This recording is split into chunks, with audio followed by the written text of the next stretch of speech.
তওবার দোয়া অসুস্থ ব্যক্তিকে তওবা করানোর জন্য মসজিদের ইমাম সাহেবকে খবর দিয়ে নিতে হয়, মুয়াজ্জিন সাহেবকে খবর দিয়ে নিতে হয়।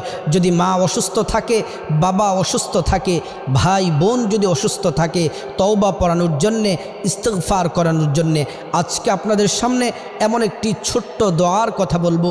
এটা হচ্ছে তওবার শ্রেষ্ঠ দোয়া। এই দোয়াটি যদি পড়তে পারেন, আল্লাহ তাআলা জীবন যৌবনের সমস্ত গুনাহগুলো আল্লাহ তাআলা মাফ করে দিবেন। তওবার শ্রেষ্ঠ দোয়াটি হলো রব্বিগফিরলি ওয়া তুব আলাইয়া ইন্নাকা আনতাত তাওয়াবুল গফুর।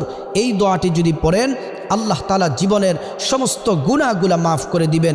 অসুস্থ যেই থাকুক, আপনার মা বাবা ভাই বোন যে অসুস্থ থাকে, বারবার এটাকে পড়তে বলবেন। যদি পড়ে ইয়াকিনের সাথে, ইখলাসের সাথে যদি পড়তে পারে, আল্লাহর কাছে যদি চোখের পানি ফালাইয়া যদি আল্লাহর কাছে যদি কান্নাকাটি করতে পারে, আল্লাহ তাআলা জীবনের সমস্ত